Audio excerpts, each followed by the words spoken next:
Adoption Congress, 13th International Conference, April 11th to the 14th, 1991 in Garden Grove, California.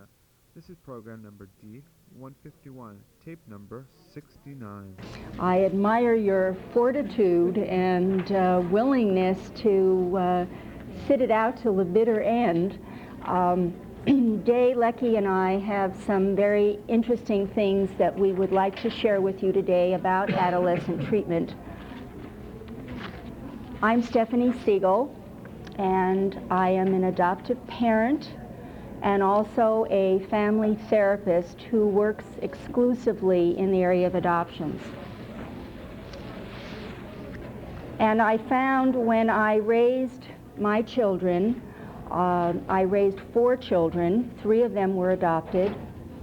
I found that we had some very special issues that were not being addressed, either in the literature or by society or by therapists. And I decided that I needed to write some things down about what was important for adoptive families to know, and of course that's when my book came out 2 years ago. All of my children are in their 20s now, and I've learned a lot from them through the years, and what I'm going to share with you today is really a great deal of what they taught me over the years and what other families have taught me. What we're going to do today is I'm going to present for the first part of the program. Day Lecky will present for the second part, and then we're going to open it up for questions. And that was basically the format that we had planned. I'd like to read a poem to you that I wrote to my 13-year-old daughter, who is my eldest child and is now 27 years old. I wrote this poem when she was 13 years old, and beginning the throes of her puberty and adolescence. Where is the child I once knew is the title of the poem.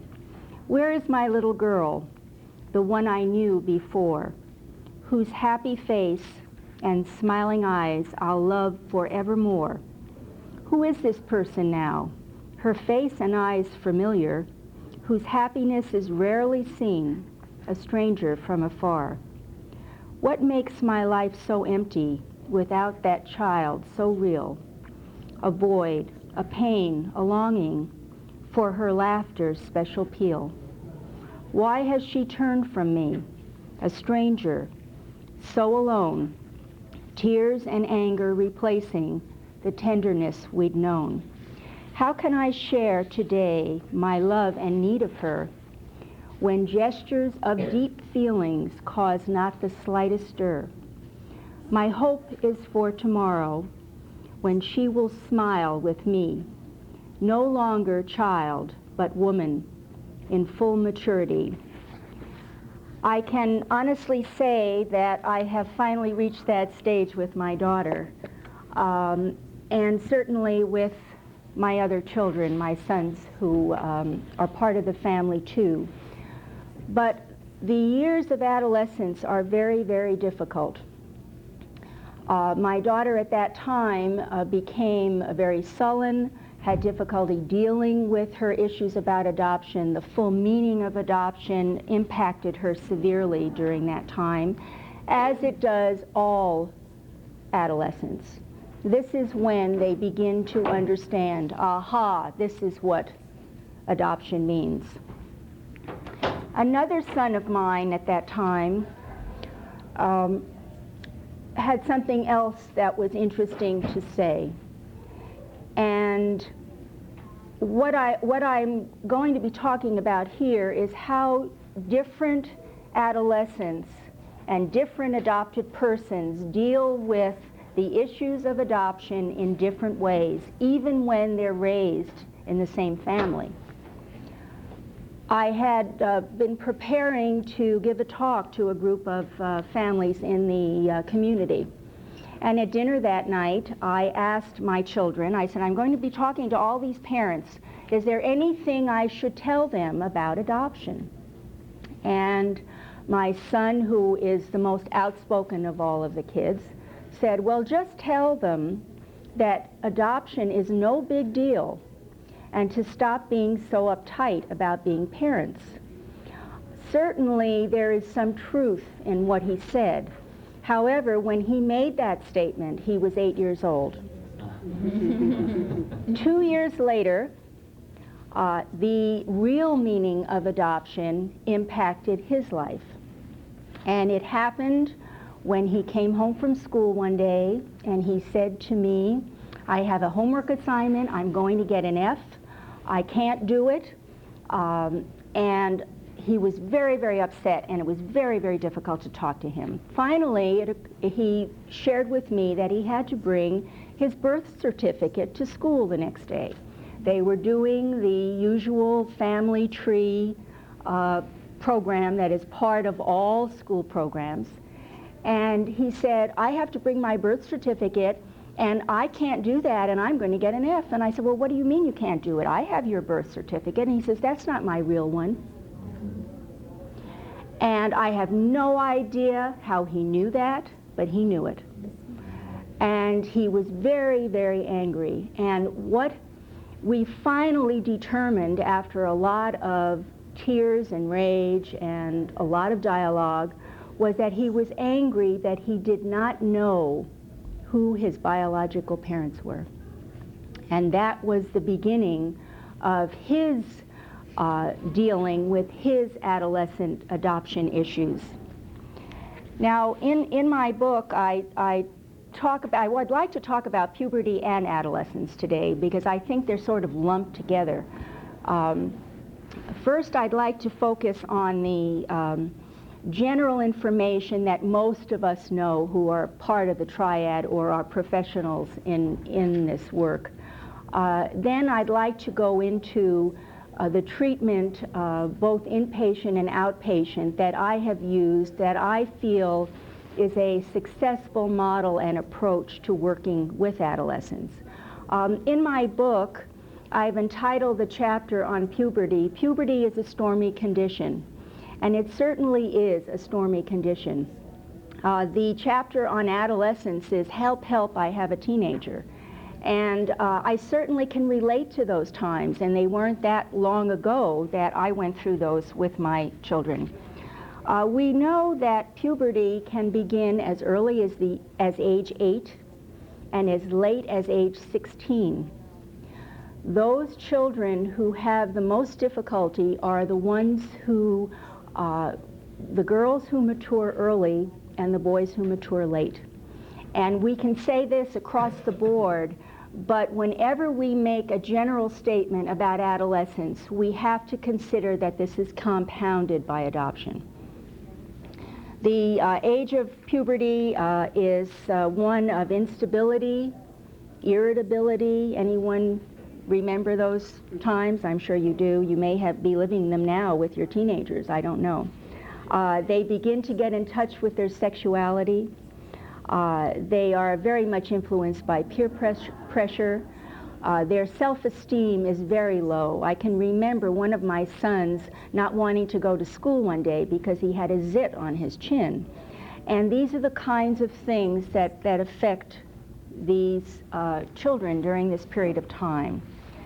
The primary task of these years is identity. And we all know that we're supposed to come away from adolescence with a good sense of self, some confidence in who we are, and a real feeling of identity. And we're finding, of course, that that isn't happening with adopted kids. 25 to 40% of adopted youngsters, especially teenagers, are in treatment. We also know that 20 to 30% are part of the inpatient adolescent treatment across the country in psychiatric hospitals and drug and alcohol abuse rehabilitation centers. I had an informal discussion with a probation officer in Van Nuys quite a number of years ago, and he told me that 40% of the adolescents who came through the Van Nuys probation department were adopted. And I said, well, how do you know that? Do you take statistics on that? I said, I didn't know you did that. And he said that he began to see that there seemed to be a lot of kids who were adopted, and he just found out about it. And then he decided to do an informal study. And he had the probation officers in the department ask questions like, who do you look like in your family? Who are you like? And as soon as they would ask this, the kid would say, well, I don't look like anybody. I'm not like anybody in my family. I'm adopted. So we have to begin to wonder, why is this happening? What can we do about it? Obviously, those who are adopting infants and children now have the advantage of all that we have learned from the earlier adoptions. But in the meantime, we have to deal with what is now, and that's what we're talking about today. Basically, we know that the adopted adolescent does a lot of testing, is testing love. If I do the most horrible things, will you still love me? Will you abandon me, just as my birth family did? How will I know that you really love me? The behavior is one in which there are many children who run away from home on a regular basis. They continue to test their parents, trying to find themselves and trying to find a place in the world for themselves. We see a lot of poor school performance, risk-taking behavior far beyond what we can consider normal, quote-unquote, adolescent risk-taking behavior. Many of them have a poor choice of friends. They develop extreme hurtful patterns of behavior that can last for years if it is not dealt with. We also see that for many of these adolescents, there is a prolonged adolescence. Many of them continue well into their 20s and sometimes even longer. I met a woman once who was 76 years old, and when she found out about the work that I do, she told me she was adopted. And I could see the anger that she had inside of her that had never been resolved. She had never been able to talk about it, deal with it, work it through to some sense of resolution. These kids also attempt to make very strong statements of individuality in an attempt to find themselves. Many of them will not even join their peers in terms of what we know about adolescence. They will begin to do bizarre things. They will wear bizarre clothing. They will identify with a way out rock star and then dress like him or her, and feel perfectly comfortable doing this for the moment in order to try it on. It's almost as if they're trying an identity on to see if it fits. And of course it doesn't fit. And they never can look inside to see what really does fit. We talk about severe acting out behavior, criminal behavior, many types of abusive and destructive behaviors. We see a lot of depression and multiple suicide attempts among adopted adolescents. The female usually attempts to and has a need to undo what her birth mother had done. And many adopted kids will go out and get pregnant in order to keep that baby and not do what had happened to them. They have also a tremendous need. Most adopted people, probably all adopted, have a tremendous need, but particularly during adolescence, to have a child so that they have someone in their lives who resembles them. And they can look in the mirror and say, aha, now I know who I look like. I can remember when my first grandchild was born, and my daughter was so excited, and she, when he was born, I looked at him and he looked just like she did when she was a baby. And I ran home and got all these photographs together, and I brought them to the hospital, and I showed her these photographs of what she looked like when she was a baby, and she was so tickled by this resemblance. It was just the most wonderful thing that could happen in her life. She is an example of an adoptee who got married at a very early age in order to have these biological children, and unfortunately went through a very bad, brief marriage and is now divorced. And this is a story that we hear a lot in adoption. This is something that's very common to adoption. During this period, the adoptive parent, who was also part of this process, is dealing with old issues of infertility, reminders of infertility. The children are getting ready to leave the home, and the parents are dealing with those old feelings and reminders of the past. They also feel very threatened by their children's behavior. They're scared. They don't know what to do. They feel so inadequate and helpless. And it's very difficult to help them through the process because they're afraid of setting limits for these kids.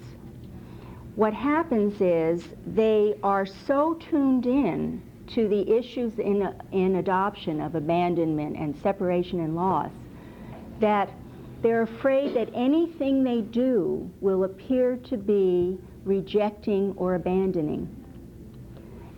They also are in conflict because they have a real need themselves to be loved by these kids and by their kids. And they begin to look at their children and wonder and fantasize about biological relatives. Was this what they were like? Where is this coming from? Have I failed as a parent? I've put all these years in and look at what's happening. How can I make it better? I don't feel that I can. Where did we go wrong? Lots of questions. Where did we go wrong?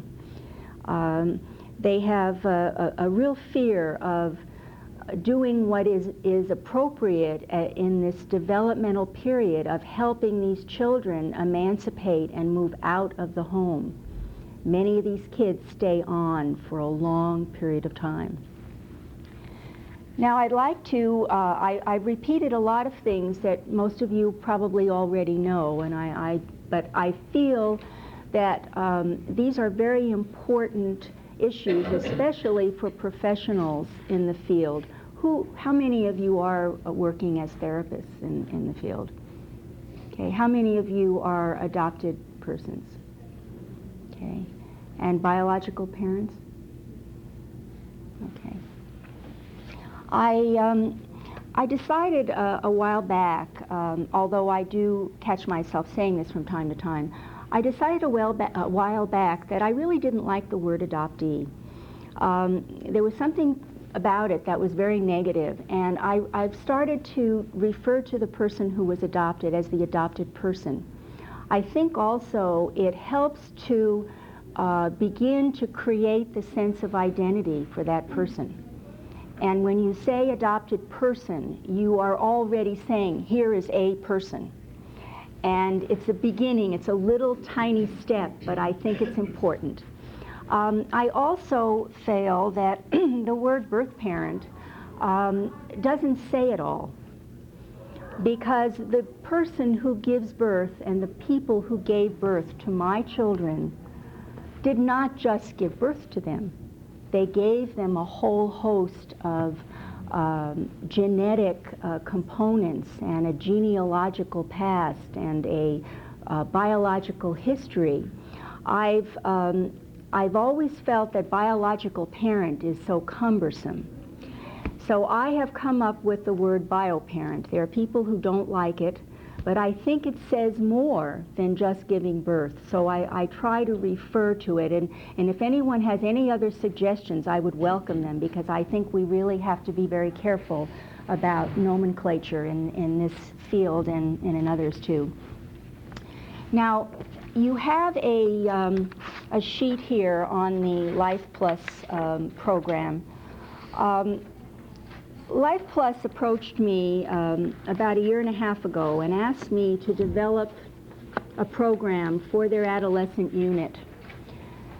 They found that 20 to 30% of the kids in treatment in their psych unit were adopted. And they felt that they did not have the equipment, nor were they prepared to deal with the particular issues that these kids were dealing with. And they did not want to perpetuate some of the denial that was going on in these families about the significance of the adoption. And so I developed a program that I'm going to share with you today. I have found also that this program is very useful for outpatient work as well, and can be modified and adapted. And at the end of my presentation, we're going to do just a quick, I hope it can be quick, example with your participation of what can happen in a group with these youngsters and their families.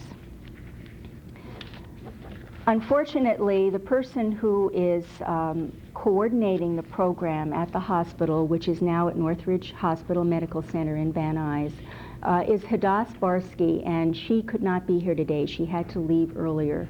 But she is the coordinator of the program and is running it on a day-to-day basis. And I'm there to supervise and to come in and do occasional groups and just make sure the staff stays on track with this track. Okay. Basically, the track is set up for both the adolescents and their parents and siblings. And I want to emphasize that in some of these families, there are biological siblings as well. And adoption impacts the child who was born into the adoptive family also, and those needs have to be looked at. We start with didactic training. The program lasts for 8 weeks. It can be repeated over and over and over again, and of course it needs to be repeated over and over again.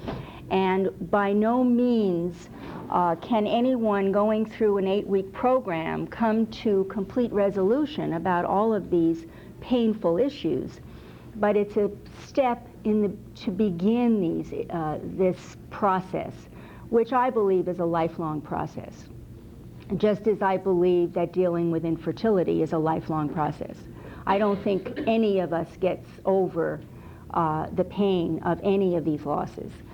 In addition to the didactic training, we do individual and group process work. We have sessions for the parents separately from the kids separately.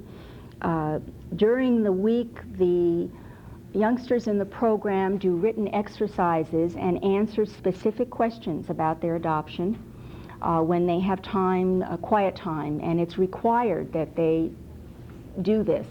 And each week is set up with a different theme. We also have multi-family groups where all of the adoptive families and the kids get together to deal with the issues. The program is divided into 4 study topics, and I'm going to look at them in detail with you, but it really is an overview because we don't have a lot of time today. I hope we're doing all right with time. The first one is the meaning of adoption, the defenses and underlying feelings about adoption, dealing with anger and rage about adoption, and the stages to resolution.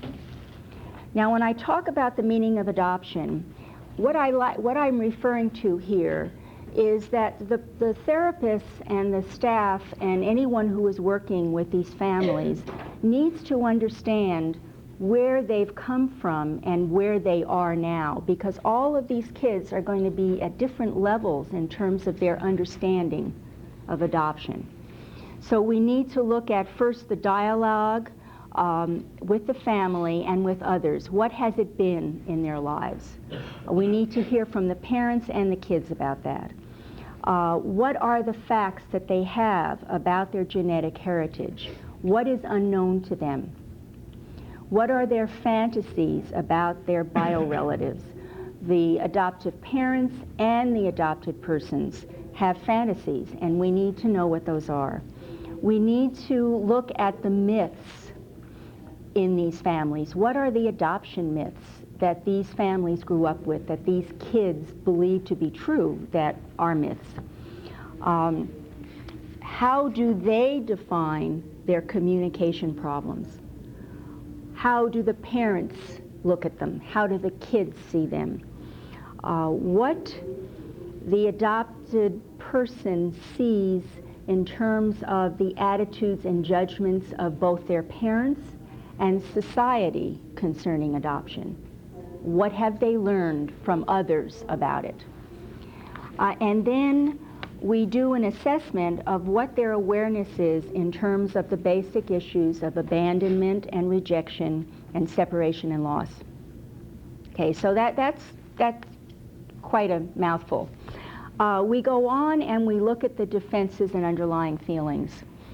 Now, I have felt all along that there are certain defenses in adoption that are a little bit different. The defenses are dealt with differently with adoptees and adopted persons and with adoptive families than they are with people who are not adopted. I see the defense mechanisms in adoption as denial, guilt, depression, and anger and rage. Beneath these defenses are underlying feelings of anxiety, inadequacy, worthlessness, sadness, and shame. Now, what we see from most adopted teenagers are all of the defense mechanisms. We rarely see any of the underlying feelings. So, of course, the objective of this program is to get to those underlying feelings. We begin by looking at the anger and rage primarily. And I like to help the youngsters see that there is negative anger and positive anger. And when we talk about positive anger, I give them the example of cutting your finger. Okay, when you cut your finger and it bleeds and it hurts, you do something about it. When you're angry, it is an emotional hurt. And if you don't do something about it, then it goes underground, or it comes out in unconscious behavior. So they begin to differentiate between the negative, hurtful, destructive anger and the positive anger. And hopefully we'll get to a place of acceptance of their angry feelings. Then we talk about useful outlets for their anger. And we have them do anger exercises, and part of this is the next step, I think, in developing the person or the self or the identity. And I have the kids look at 3 styles of dealing with the world, and I call them personality styles. And we discuss it, and it gives them a chance to begin to have a sense of, oh, this is who I am, and this is what I'm like. The first one is the reflective person, the person who likes to think and reflect and daydream and perhaps write. The second one is the verbal person, the person who likes to talk and get it all out verbally. And the third person is the physical person, the person who likes to run around the block, take a swim in the pool, go out and throw some baskets into the hoop, and so on. And so these kids begin to try to fit themselves into a category. Now there's going to be some overlapping. And what we do in the program, all of the written exercises involve various opportunities for these kids to really look down inside of themselves. The process groups allow them to really express some of the feelings that they have about their own personality styles. And I have found this to be very useful. In the stages to resolution, we go from first the recognition that there are feelings and issues in adoption. To get these kids out of their denial position is very, very difficult. But one of the things that is so helpful is when these kids sit there with other kids and they say, "Oh, I didn't know you felt that way too. I thought I was the only one who felt this way." And so they're finding that there are other people who feel and think as they do. And this is very helpful. Now, the stages to resolution that I use are, although similar to what we're familiar with in grief resolution, they are a little bit different. The next step after recognition of these feelings is the protest stage. And this is the stage where they will say, it's unfair that I have to deal with this. It's too bad nobody else has to go through this, and I have to do this. The next stage is storm, which is a little bit stronger than the protest stage. This is when people become outraged. How dare they keep these records closed? How can I not have this information? And they get angry about it. These stages, I believe, are applicable to all members of the triad. Of course, we're talking about the adopted adolescent now. After the storm stage, we go into the sorrow stage, and this is where the kids really get into those deep feelings of pain that they have been trying to deny for all these years and cover it up with defenses that were not really useful to them. And it's getting in touch with that pain that's really hard. But once they can begin to do that and go through this sorrow stage, they move on and they get into a stage of even deeper feeling of pain, which I call the anguish stage. It's almost a stage of despair. It's a very scary place for them to be. They need a lot of support during this time. They need help, and they need to know that they can get beyond it. Once they can get through those 4 stages, I think it's 5, they go into a period of some acceptance. Okay, this is the way it is. This is the fact of life. There's nothing I can do to change it. I can change what I do about my feelings, but I really can't change how I feel. And the last part of this is going back and reworking these steps and stages over and over and over again. And I believe that this is a lifelong process that goes on. Just as grieving is a lifelong process, it never goes away. And so these kids begin to, at least in the inpatient program, they have an opportunity to start this process and then hopefully can follow through in some way at an outpatient level. Now, I wanted to just take a few minutes. Now, I need some help from you, and so I decided that since this is a workshop, you can all help me. I need 5 volunteers. I need 2 people who will be adoptive parents, 2 people who will be bio parents, and 1 adopted person who will come up and help me do something. I want to describe to you what we do with the multifamily groups in terms of family sculptures. Have any of you worked with family sculptures? Have you done it in relation to the adoption triad in any way? Okay, it's very, very effective in getting in touch with, I've got to take this with me, in getting in touch with feelings. Do I have any volunteers? You're all so tired, aren't you? Come on up. Can we go? Maybe we can go over here. This would be good. Okay, do you have any preference as to who you want to be or who you are? I need an adopted person or and one more person is what I need. Are you going to volunteer? Good, great. Do our own part in the triad if it works out. Yeah, now, all right. Who do we have a pair of adoptive parents? I'm an adoptive mother. You're an adoptive mother. Would you like to be an adoptive father? Sure. Okay. And then, who wants to be the, okay, would you like? Okay, are you an adopted person? Oh, great. Oh, it's wonderful. All right. Can you all see? Okay.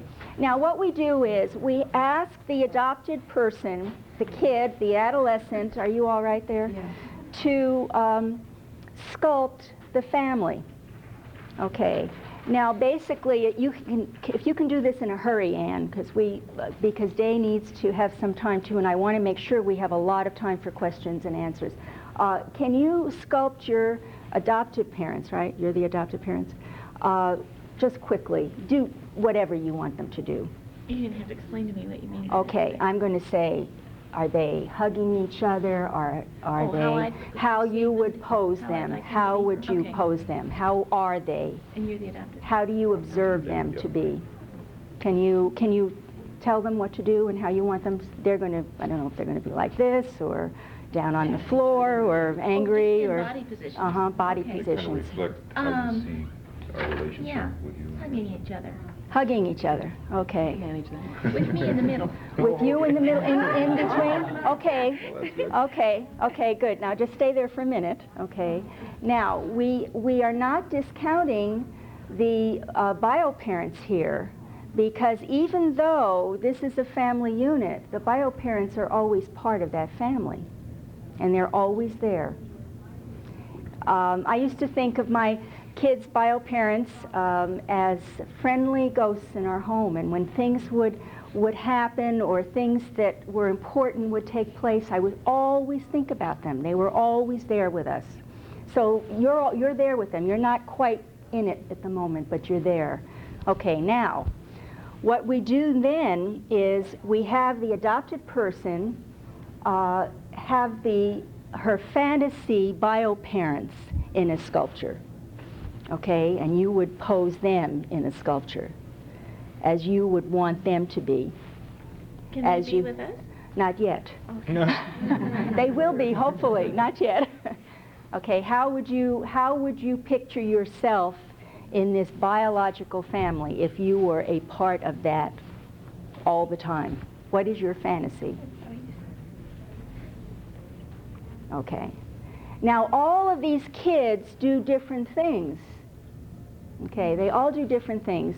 I want to go to the third part of this in a minute, but what happens, too, is what we do is we talk first to the rest of the group, and we say, how did you feel when you saw Anne with her adoptive mom and dad? How did you feel when you saw Anne with her bio parents? Okay. Then we talked to Anne, and we asked Anne how she felt. We asked the people who were playing these roles, if the bio parents were not in this group, and they probably won't be, but there will be people playing these roles. How did you feel being bio mom? How did you feel being bio dad? What was it like? And it is an emotional experience for every single person who participates, including the group members who are watching it. Okay, now, the next part of this, Anne, is the part you wanted to get to. The next part of this is taking the two families and integrating them, because that's what we really want to have happen in an adopted person's life. So I would like you to do that for us. Can you do it? Let's see. I guess I'd be back where we were with them around us too. Okay. You do this. Okay. We'd all be together. Okay, let's give them a hand. Great. How did that feel? How does that feel? Yeah. Okay. Thank you so much for helping. Now, I lost mine. Oh, you know what's happened? This has come off.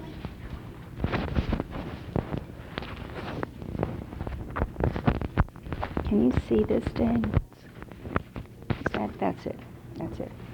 Now, there's so much more that obviously we can share with you today, but we just touched upon it. But I feel that that's really our aim, is to get that sense of integration for the adopted person.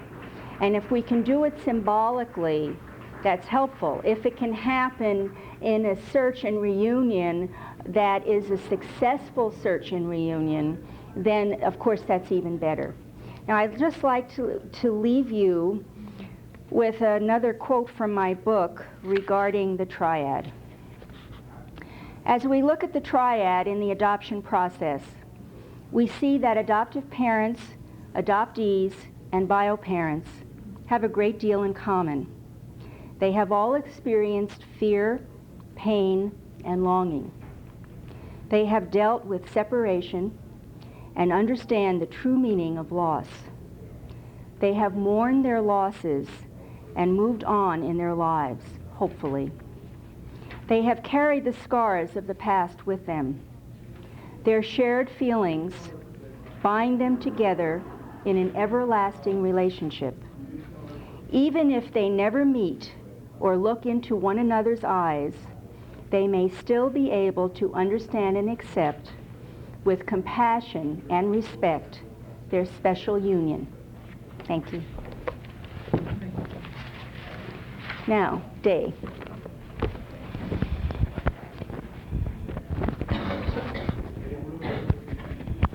Get this off here.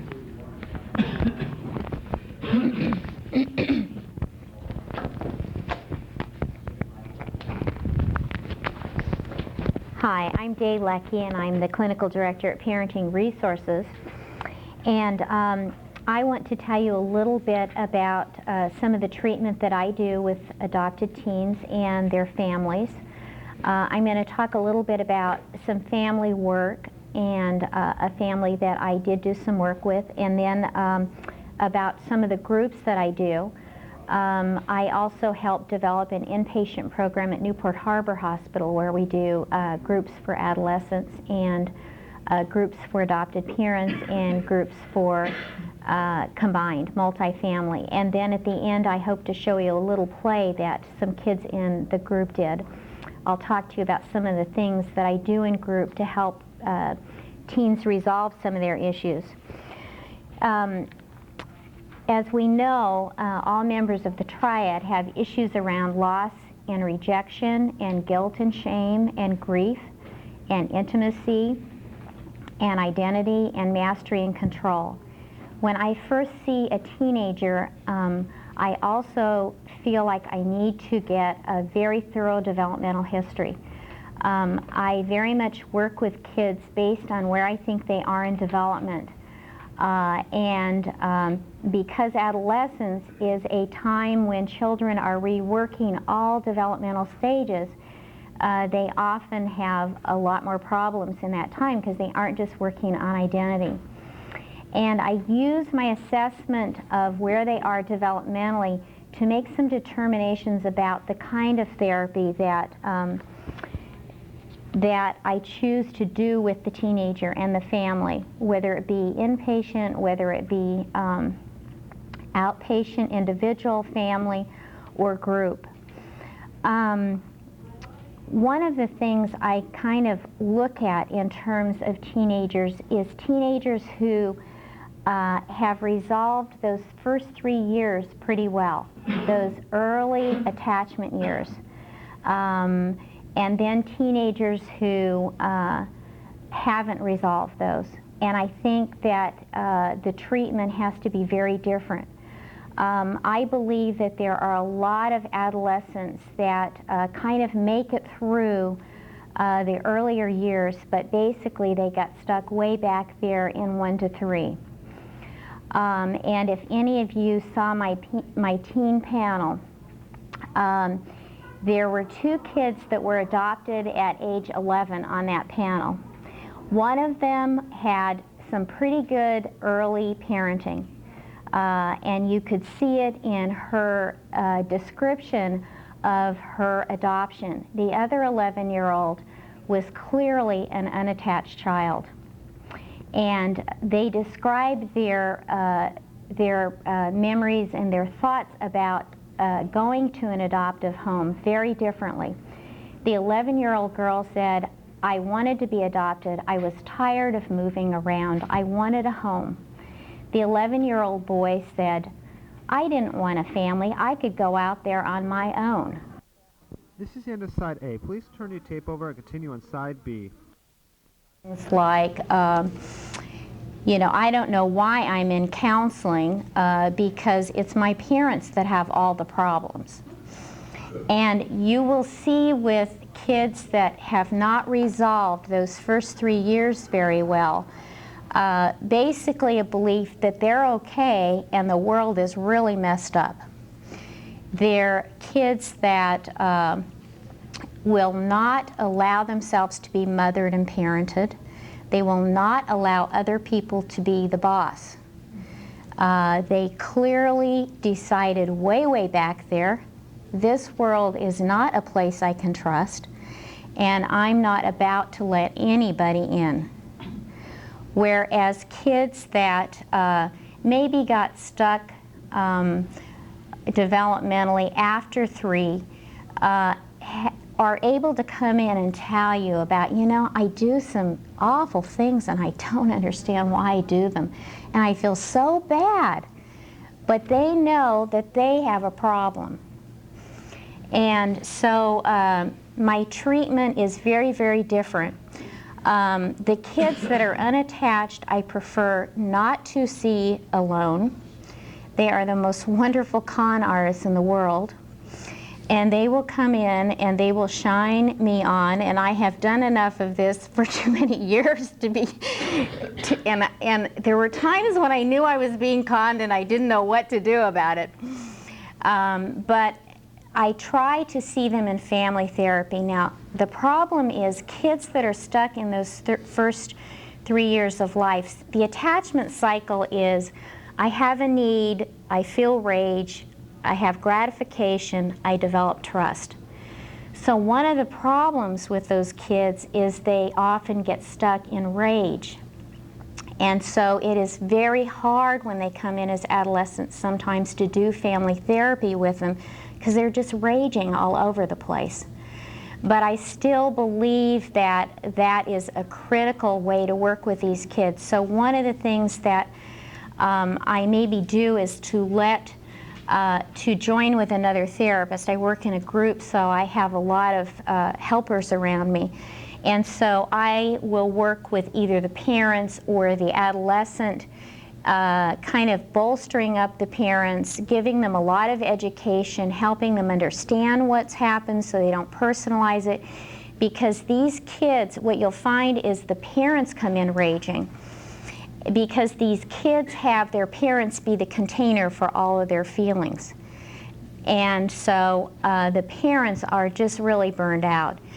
And so we'll separate them for a while and then maybe come together for short periods of time together as a family with the kid and the 2 therapists, so that the kid feels some alliance and the parents feel some support and alliance. But the goal is certainly to begin to get them back together and to begin to do some kinds of attaching things. And it's really tough in adolescence because adolescence is a time they're supposed to be separating. But what I see with the kids that are unattached is their separations are just so crazy. They either want to just reject the parent all over the place and expel themselves very prematurely, or they can't, and they can't connect at all. So it's a very difficult time. As far as inpatient, I certainly think there is a place for inpatient work, and I have done some. I am real concerned about inpatient for adoptees. And mostly this is based on some of the things that I have seen happen because insurances will not provide a long enough treatment period. What I see happen to kids that are adopted that go to inpatient is it causes all of their abandonment issues to resurface. And they will, older kids will, like, all of a sudden they've never talked about leaving the home they left. They get so depressed, and it brings up all of those issues. Tremendous rage at the adoptive family. Now, if the insurance provides enough time for them to work through that, I think it can be really healthy. If there is just a very little bit of insurance, sometimes what happens is the kid gets sent home even more distrusting, more angry, more rageful. And so those are some of my concerns. I think that when kids' behavior is self-destructive, when they're using drugs to the point of that they're ready to end up in their own funeral, I think you have to place them inpatient. When a kid is suicidal, I think you have to. As far as kids that are suicidal, the kids that worry me the most that are suicidal are these unattached kids. Kids that have resolved those first 3 years fairly well will give you a few more clues. They'll look depressed. They'll be talking about depressing things. They may be writing depressing poems. Kids that are unattached, because they deny their feelings, what happens is they can go from a good place to a suicide attempt in no time at all. And they're really the scariest kids because you have very few clues. We had one kid that was in a group that was a Kaiser kid, and he made me extremely nervous. And Kaiser, you know, a lot of programs will not hospitalize kids unless they're saying right now, I'm going to kill myself.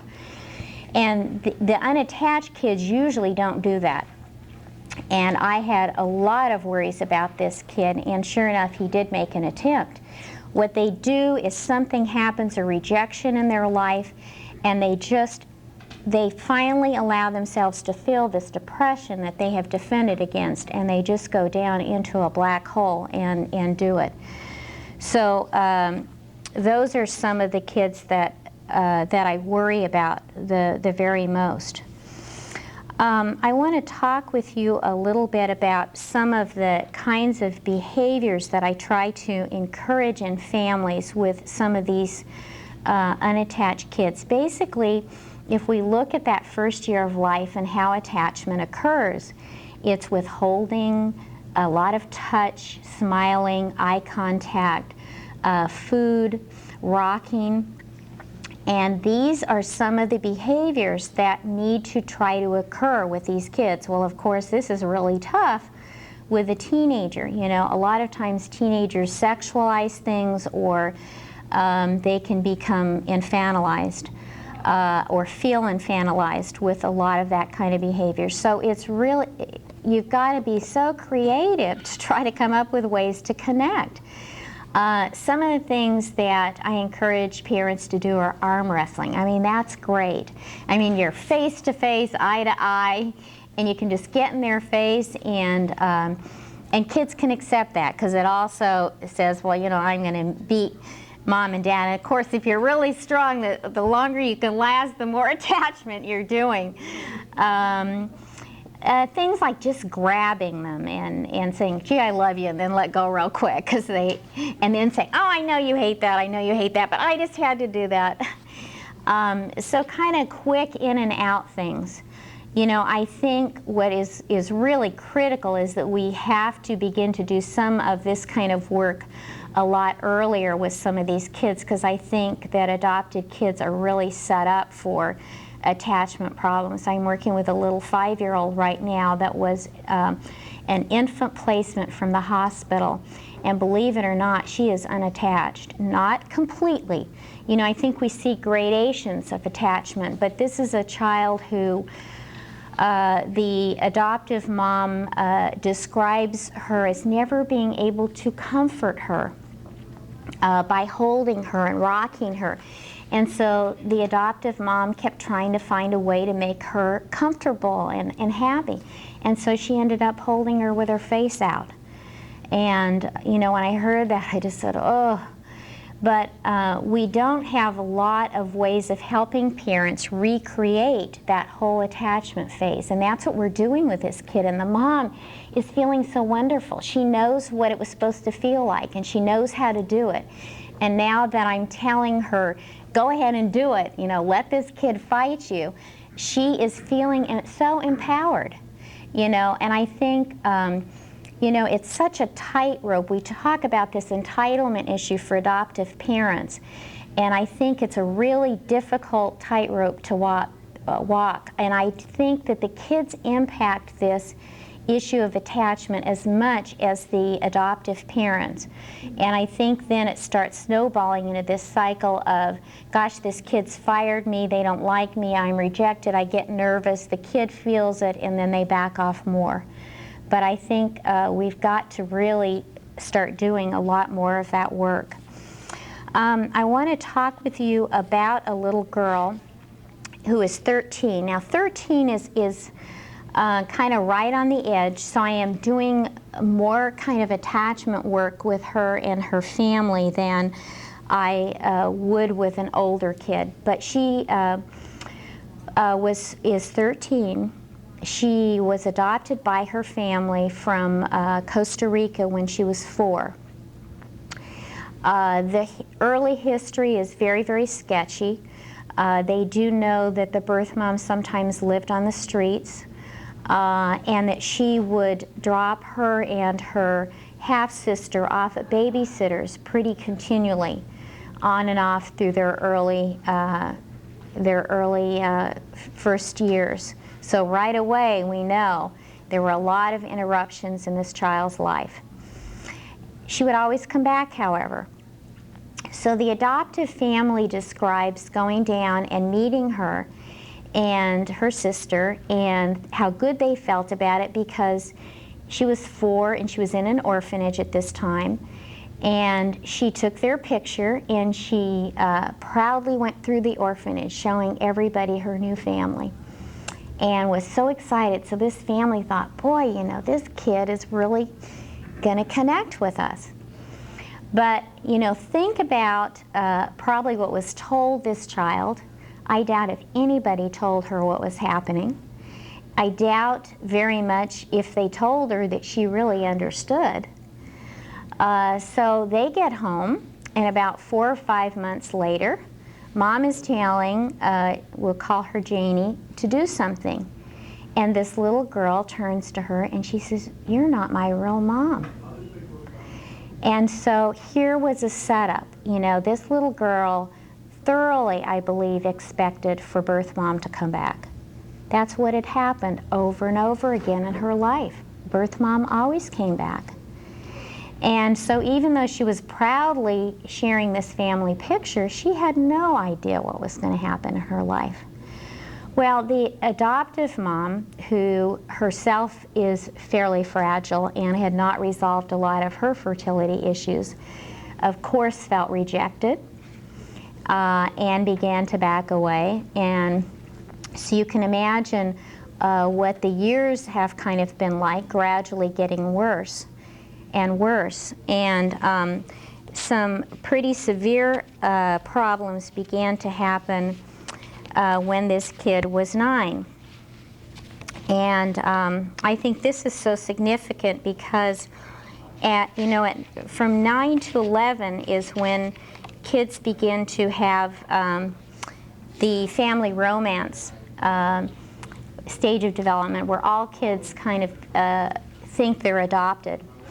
And of course, for adopted kids, this is very hard to reintegrate. It's based on kids feeling angry with their parents and not understanding or feeling guilty and uncomfortable with this anger, and so they say, well, you know, I've got another family out there. I was really adopted, and they're really wonderful, and this family's bad, and they're good. Well, for adopted kids, this is really a problem, and of course, with this kid who already had some attachment problems, it became a real problem, because she started fantasizing and fantasizing and fantasizing. And she began doing what I call and see in adolescence a lot as pseudo-searching behavior. She began to search for this good birth mom. And there are essays and essays and essays that her parents brought in, and I just wanted to read you one that she wrote in school. This is an essay on the person I admire most. The person I admire most is my English teacher, Mrs. Smith. She is always happy, treats everyone nice. She never gets mad or says anything mean. She's polite. Mrs. Smith seems to be what everyone wants in a mother. She is smart, she is nice, she is happy, she is fun, and always says nice things. She's a good Christian. If I could be like anyone, it would be Mrs. Smith. Well, boy, wouldn't we all love to have a mom like that? But you can see what started happening. Even the teacher wrote on this essay, you know, Jane, remember there's good and bad in everybody. But of course, this kid was looking for the perfect mom. Well, you know, compared to Mrs. Smith, her mom was looking pretty bad. And so we get more and more rejecting behavior. She started complaining all the time at school about mom and how awful mom was to her. She started telling extended family her mother never gave her birthday party. And there are problems in this extended family anyway, and they just jumped on that. They wanted to believe that this sister never gave this kid any birthday parties. And so what the reality was that they were on vacations. Her birthday was in the summer, and they were often on vacation in the summer, and they would have birthday parties on the road or with other family members. But this kid was setting mom up. She did it with dad a lot. These kids will divide mom and dad like you cannot believe. And poor mother is sitting there dealing with this kid all day long, and dad comes home and the kid bounces up and says, "Oh, Daddy, I love you," and then is really wonderful to dad the whole night, and the mother is steaming. And the dad starts thinking that mother is really having a problem. And that's exactly what started happening in this family. And she had her parents so divided. So, you know, we're having to do a lot of education with dad. One of the things I have dads do with these kids is to come home and ask the kid, well, how did things go with mom today? And when the kid says, oh, just wonderful, he says, well, I'm going to go check it out. And so when mom says it was a terrible day, the dad will come back to the kid and say, well, you know what, I'm really sorry I can't spend very much time with you this evening because mom is really, really tired and burned out, and I need to give her a lot of my energy tonight. So that they cannot divide mom and dad and play dad as the all-wonderful person. Because unattached kids will fire mom, not as much dad. It's moms. Moms are symbolically the person that's supposed to take care of, and they will fire moms. So this is how this family came into me, and we've started doing a lot of family work. I had to do a lot of education with parents, a lot of support of mom, helping her begin to not personalize this child's behavior and to understand what was at the bottom of it so that she could start beginning to reflect. When this kid set her up, she could go home and not personalize it and say, you know, it's really hard to let a mom love you, isn't it? And keep seeing that behavior over and over. You know, in front of people, this kid does things like she asked her mom one day if she could read a Spanish book, if that was okay. in front of people. But then the next day, Mom caught her reading a book about Satan that is forbidden, that she didn't bother asking her mom about. And she went like this, "You mean you don't want me to read this book?" So those are the crazy kind of things that these kids do, and they make moms feel really nuts. So one of the things we do a lot is to have the moms and the dads reflect back to the kids, you know, I know it's really hard for you to let me be the boss. This kid was taking over at home. There are 3 other kids in the family, 2 little boys that were born to the family, and then the adopted sibling. And this kid was undermining Mom. Mom would give the kids a direction. She would go up and tell them they didn't have to do that. She was bossing the kids. And so those are the kind of things that we confront over and over in the family therapy. When Mom and Dad bring these things in, I start with Mom and Dad, and they talk about what's happened. And I refrain those for the child in that, gosh, it's really hard to let somebody be your mom and dad, and I can understand that because you had a family that you lost, huh? And it's really hard to trust. And we have Mom and Dad do that at home. And so the other thing that we've done a lot is in the family therapy, when we have gotten to some of those points about what do you think you were really wanting when you did some of those things?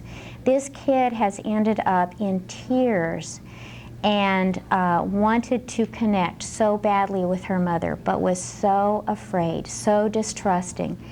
And she had the awfulest time asking for hugs, the awfulest time letting her mom be close. But we have, with a lot of support, she has done that and ended up almost every session in her mom's arms crying like a little tiny girl.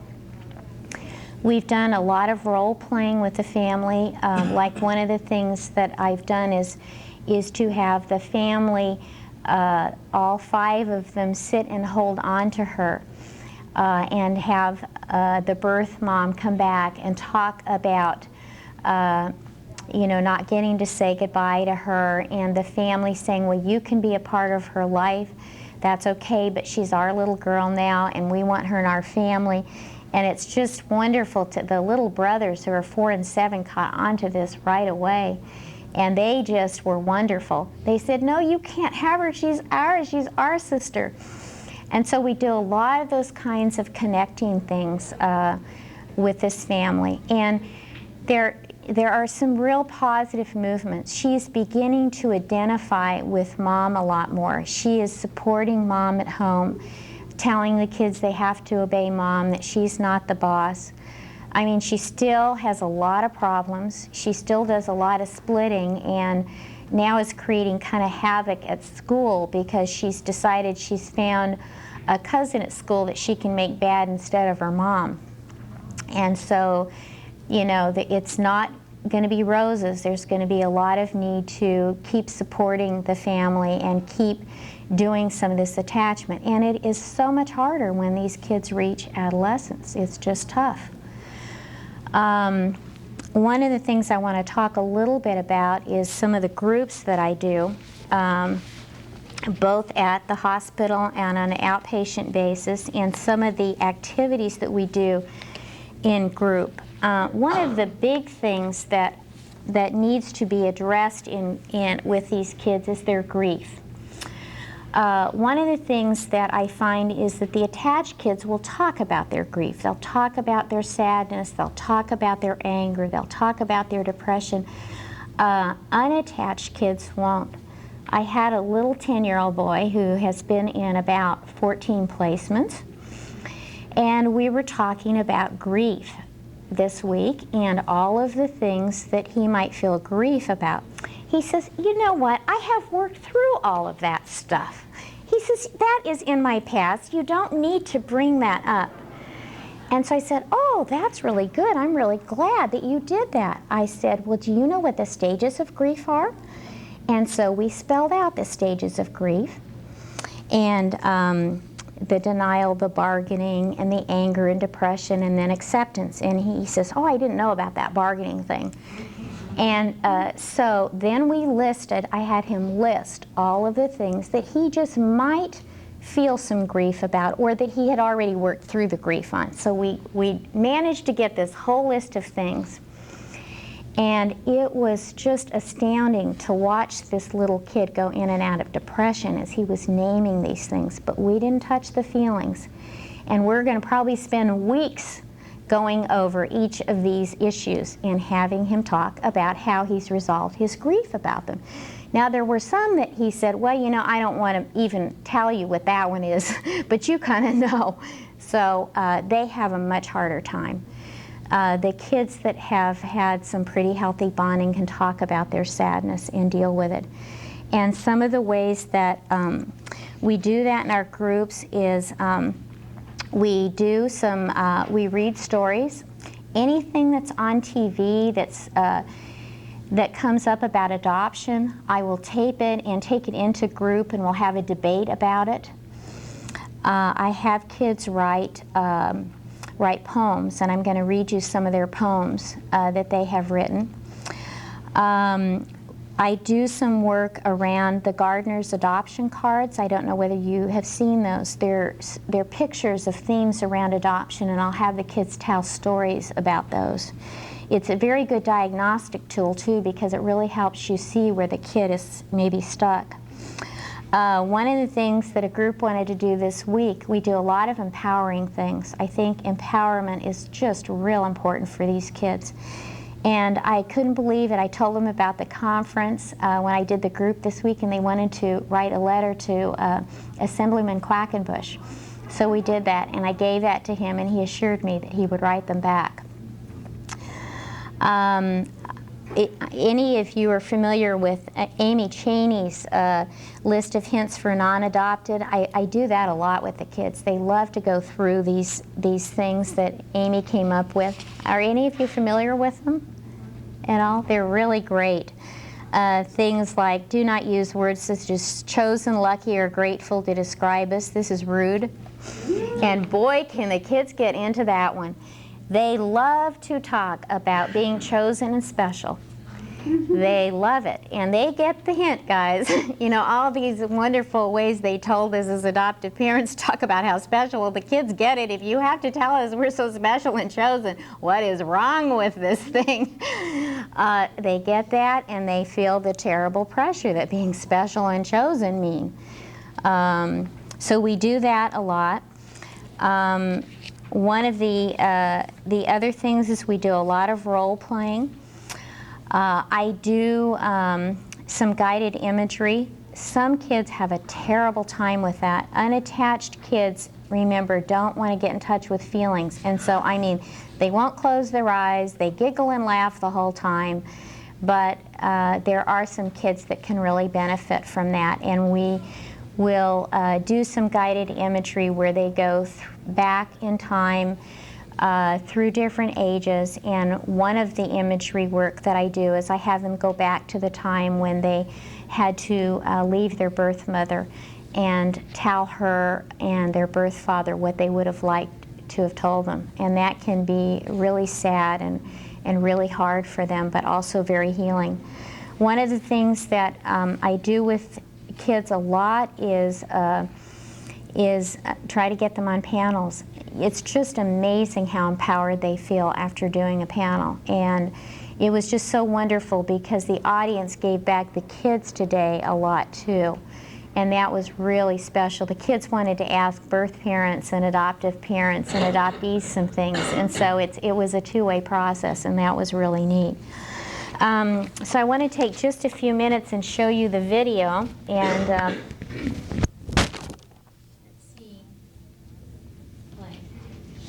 one of the things that happens is the baby goes through the air somewhere in here, and the kids say, well, what are you going to tell them about that? I know, how kids are kids today.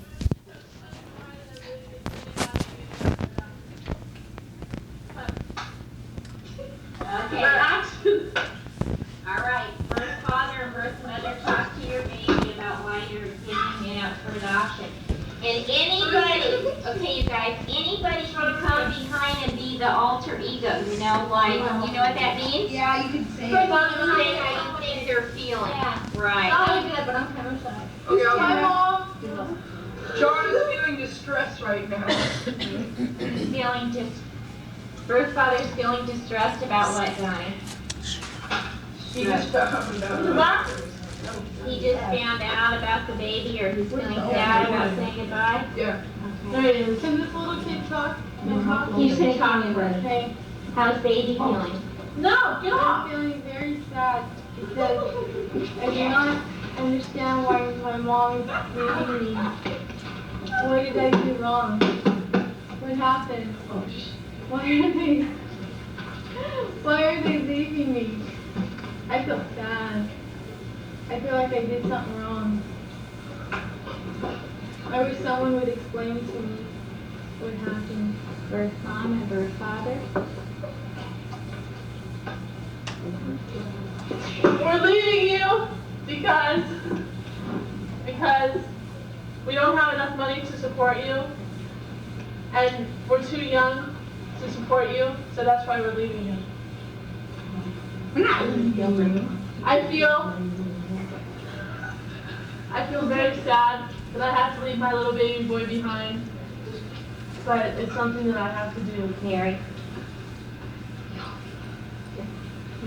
I love my little baby boy. So he didn't do anything wrong? No, it's a boy. He has a penis.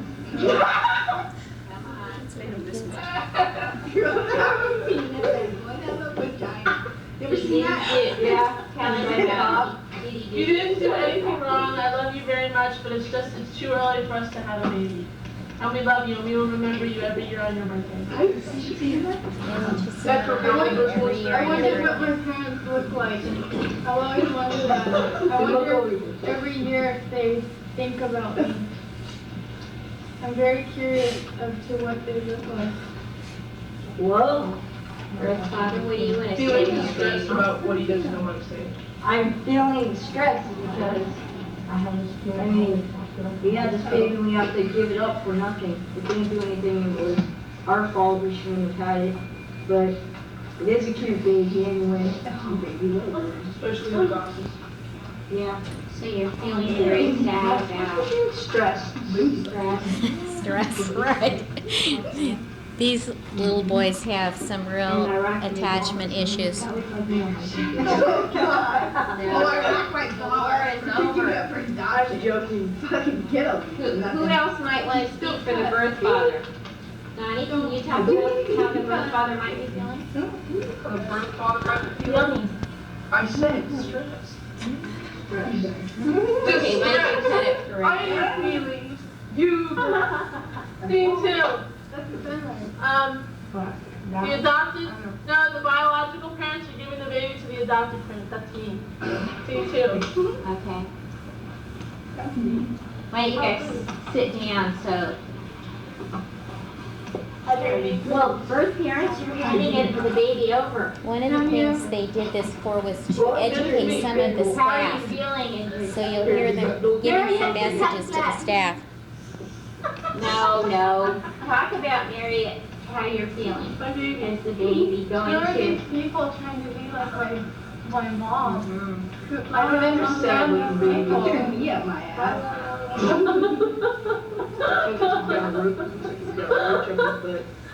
Oh, what a cute little baby. I love my new little baby boy. I'm so happy to have you in my life. Who is she? How are you feeling, baby? Are you scared or sad or Yeah, I'm angry? scared because I'm living with a bunch of strangers that I don't even know, that don't even look like me.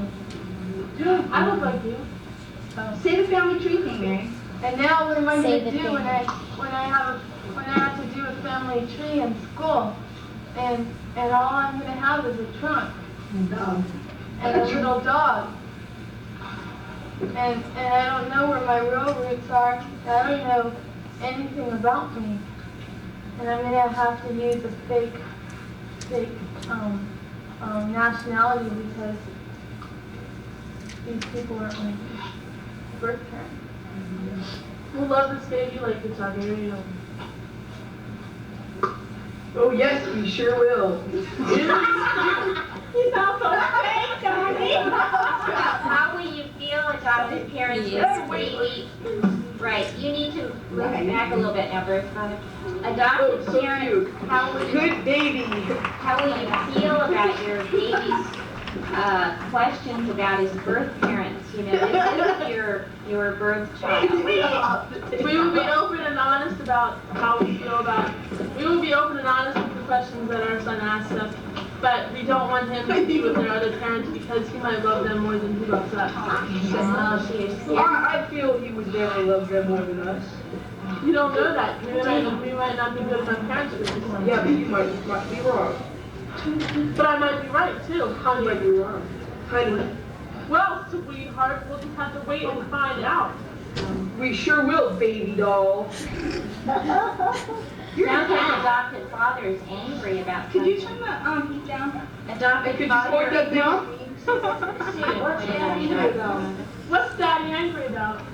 You know, I'm going to What's stop Daddy this angry right now because I know we're getting short of time. Anybody that would like to stay and see a little bit more of it, one of the things they talk about in here is the movie Problem Child was voted on the unit to be seen, and they are irate about that.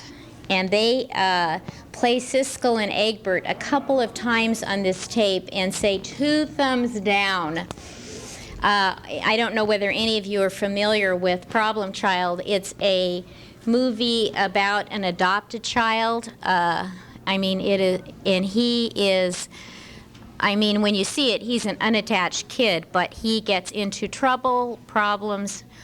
He's a bad kid. And what they say is we feel like that movie Problem Child stereotypes adopted kids as bad. And they were very, very angry and wanted everyone to know about that. I'd just like to close a little bit with reading some of the poems that the kids wrote. I think they're really powerful. One of them, there's a little plagiarism. You might recognize a familiar poem. And the family tree thing, by the way, is a time when kids often have problems, but they go underground. I have talked to so many kids that get F's on that assignment because they know what it means, they won't ask, and they have terrible conflicts about it, and they don't have information, and they just choose not to do it, and nobody tries to find out why.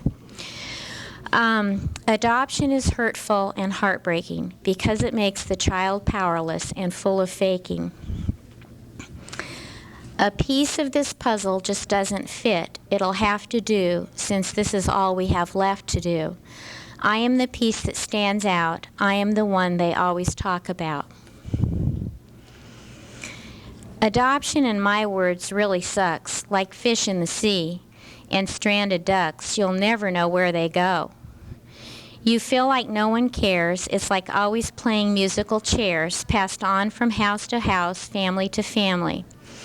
You have no power of what's going on. Your family you don't know, like fleas on a lawn. So now you know the way I feel. Hopefully, one day I'll let it show. I'll be loving you forever. I may not show it, however, I am missing you, even though our lives may never be through. I am feeling blue, therefore I am missing you. I love you even though you don't know it, even if I don't show it. He was writing that as if his birth mother was writing that to him. 2 mothers. I have 2 mothers. One gave me life, the other taught me to live in it. One was full of love, the other was compassionate. One was my guiding star, one taught me who you are. One was my son, one I could call my own. Now my eyes are filled with tears because I've missed you through the years. Left all alone, abandoned and lost, not a care in the world. Do I have a past? So many questions unanswered, so many dreams untold. What do I have? Nothing to hold. As I was held in your arms, secure at birth, I slowly slipped through your fingers. No more than a child you were, oh, the time. I just that wish that you could have been mine. Pretty powerful stuff, huh? Any questions? Mm-hmm. I have a question about the child that you haven't talked about, but I'd be interested in getting your ideas, and that's, what about the adopted child who's very conforming, very pleasing, gets fantastic grades, never causes a problem, and loses himself or herself? Right. Can you repeat that, Denise? Sure. The question is, what about the child that plays the role of the good adoptee and is very conforming, very compliant, never does anything to rock the boat? I think those kids, too, need some help. Those are probably kids that are okay developmentally those first years. What I would think would be wonderful for a child like that would be a group. Groups are really powerful for teenagers because they allow teens to meet with other teenagers. And in my teen groups, I keep them ongoing and open-ended because I like to have kids that have been in the group and have been empowered to consider the issues, talk about the issues. You'll notice that even in this group, a lot of the kids hung back.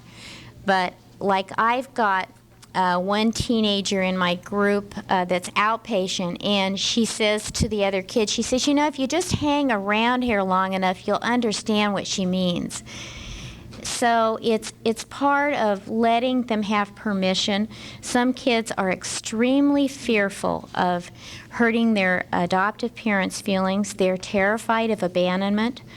And they just need a lot more encouragement than other kids. And sometimes, too, if it's in a family where there's been another child that did a lot of acting out, the good adoptee feels so much guilt and compassion for the parents that they try to make up for what the other child did. So but I think they need some help and encouragement and empowerment.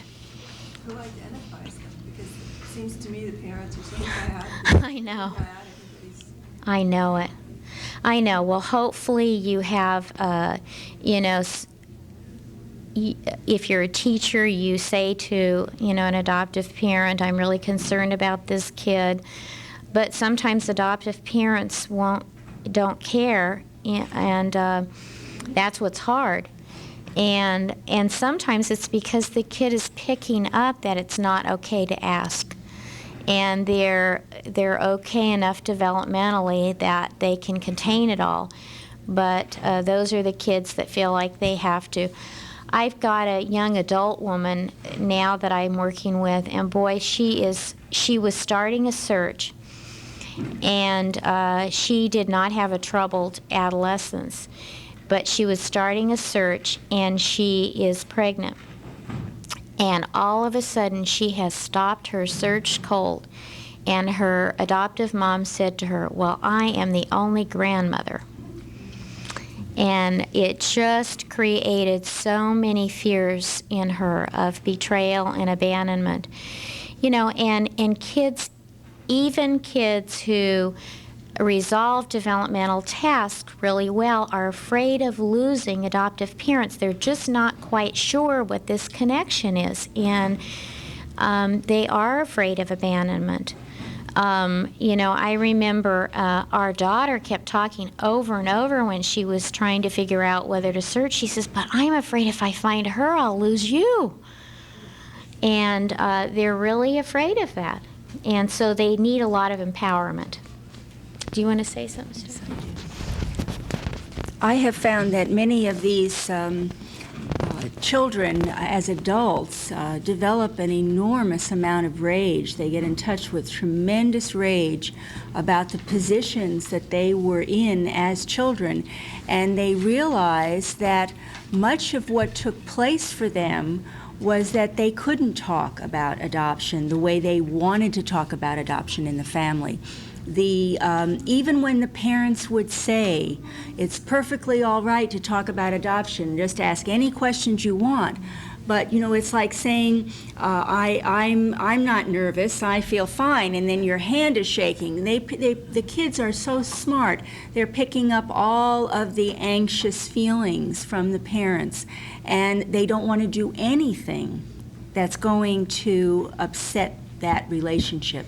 So probably you'd see that kind of person in adulthood rather than... Yes, Most definitely, likely, yeah. definitely. And many times prior to a search, or when a search is being considered, or when all of these issues really come to a head, because you can't hold all of that inside forever. It has to come out sooner or later.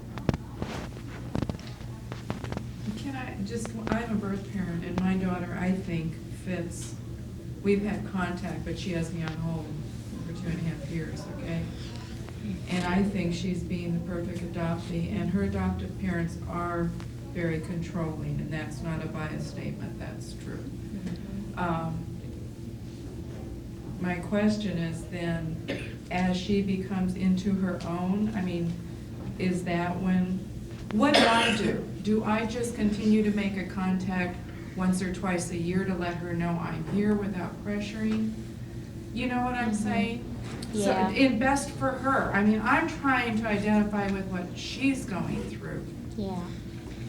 Would she ever come to a meeting like this with you? I don't have that much of a relationship Okay. with her, so I don't. Okay. I love her. She lives Yeah. 10 minutes from here. Really? Yeah.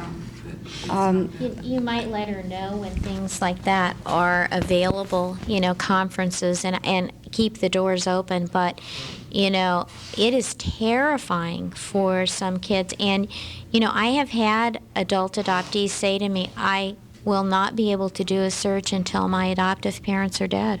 Yeah, see, This concludes this session.